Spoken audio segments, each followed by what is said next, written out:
إذا زلزلت الأرض زلزالها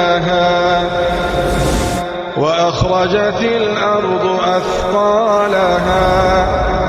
وقال الإنسان ما لها يومئذ تحدث أخبارها بأن ربك أوحى لها يومئذ يصدر الناس أشتاتا ليروا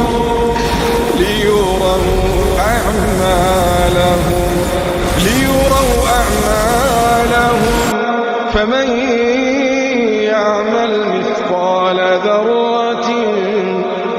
فمن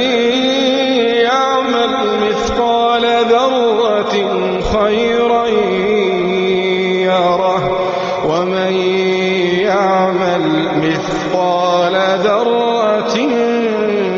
شرا